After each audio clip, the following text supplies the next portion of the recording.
May bagong Honda Click 160. Ang matindi, mas mura na daw. Puntahan natin, tara.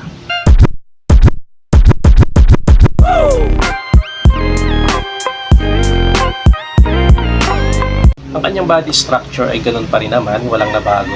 Sporty ang datingan, ang angas na meron siya dati, na-retain naman. Ang kagandahan dito, yung mga unique na disenyo na siya lang yung meron, ay napanatili naman ng Honda Click 160. Kagaya ng pairings niya dito sa may unahan, na kulay black, na akala mo windshield, pero additional pairings lang pala, tatanging ang Honda Click 160 lang ang meron. Ang kapansin-pansin lang dito sa bagong Honda Click 160, ay nilagyan na nila ito ng mga sticker or decals. Alam naman natin, yung mga unang labas ng Honda Click 160 ay mga matte finish lang. Wala kang masyadong nakikitang decals talaga or mga stickers. Pero itong bago ay nilagyan nila ng decals or stickers. At kapansin-pansin din yung pairings niya dito sa bandang head. Kombinasyon ng matte black at glossy finish na talagang nagpaangat sa bagong Honda Click 160. Dito sa kanya mga pairings ay may makikita ka na mga glossy white dito sa bandang harapan. At dito may konting white din dito sa bandang hulihan niya. Dito sa bagong labas na Honda Click 160 ay may available na tatlong kulay.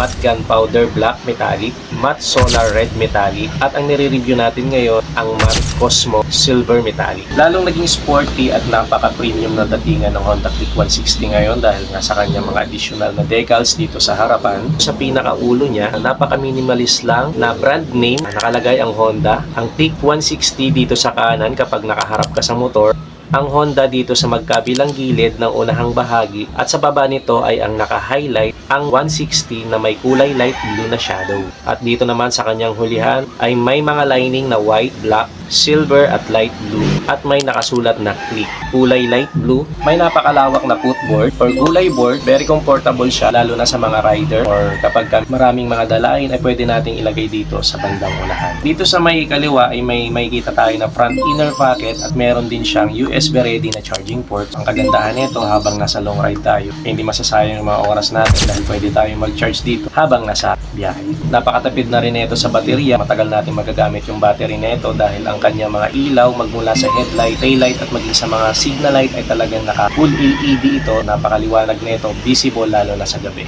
Maging ang kanyang plate light, naka LED na rin. Lahat ng mga mahalagang impormasyon ay makikita naman natin dito sa kanyang panel dahil full digital ito. May dalawang button lang dito sa baba, select at set. Sa kanyang full digital panel makikita natin yung voltmeter niya, trip meter, odometer, fuel gauge, syempre may orasan, RPM indicator, etc. May maayos at katamtaman lang yung lambot ng mga upuan nito. At dito sa pinakadulo niya makikita natin yung matte black na grab bar. Meron din siyang napakalawak na underseat compartment. Nung binuksan natin ito, kasyang-kasya sigurado dito yung half face na helmet. At kung hindi man magkakasya yung full face na helmet, depende sa brand at sa shell ng helmet, ay meron naman siyang dalawang hook na pwedeng isabit yung mga full face na helmet. Ang maganda dito, naka-keyless na siya. May answer back system na rin ito na kung maraming Honda Click 160 na nakapark ay hindi ka malilito dahil may answer back system siya. Mayroon na rin siyang alarm. Hindi basta-basta mananakaw yung motor na to dahil mag-a-alarm siya.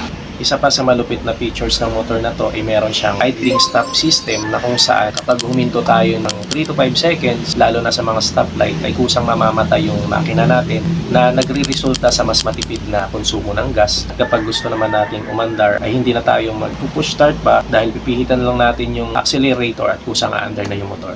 Tahimik na rin ang makina nito lalo na kapag in-start natin, unlike sa ibang motor na kapag in-start ay medyo maingay. Itong Honda Click 160 ay meron siyang ACG or alternating current generator na nagpapasmooth sa engine lalo na kapag in-start natin. So sa ganitong paraan maiiwasang ma-stress yung ating mga motor. Naka-drum brake man siya sa likuran, goods na goods pa rin naman ito lalo na sa mga beginner o nag-aaral pa lang ng motor dahil naka-combi brake system siya na kapag biglaan nating napreno or napalakas yung preno natin sa hulihan ay may 30% nakakagat sa preno dito sa may unahan. So, sa ganitong paraan, maiwasang mag-lock yung ating mga preno. Kung hindi tayo gaanong marunong magtansya ng preno sa hulihan at sa unahan, no worries tayo dahil naka-combi brake system na ang Honda Click 160. Meron na rin siyang park brake lock na kapag kaalanganin yung parking area or nasa mga matarik na lugar tayo, kapag nakapark yung motor ay hindi tayo basta-basta mag-worry na matumba yung motor natin dahil pwede natin siyang i-lock habang nakapark.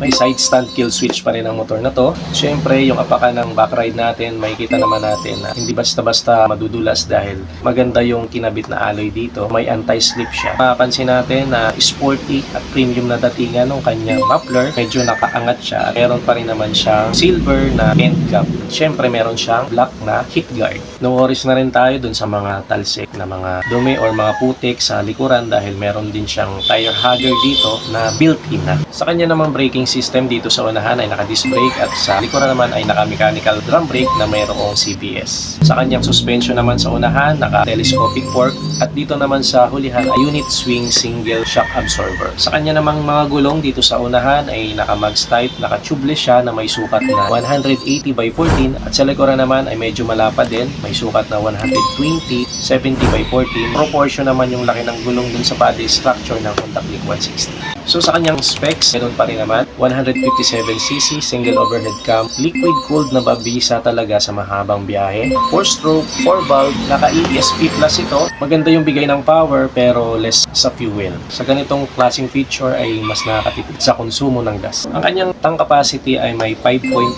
liters na kayang magkonsumo ng 46.7 kilometers per liter na may maximum power naman na 15.15 horsepower at 8,500 RPM at may torque naman na 13.8 Newton meter at 7,000 RPM. Sa kanyang seat height ay meron lamang siyang 778 mm. Swak na swak ito kahit sa mga may height na 5'4". Madali siyang i-maniobra at kayang-kaya natin siyang dalhin. Sa kanya namang ground clearance ay safe na safe ito sa mga humps or sa mga malulubak na kalsada dahil meron siyang 138 mm na ground clearance. Sa kanyang weight, napaka-manageable naman ito dahil may 116 kg lamang ito. So ang tanong, magkano na nga ba ang presyo ng Honda Click 160 ngayong taon? Ang SRP ng Honda Click 160 ay 116,900. Depende pa rin yan sa kasa.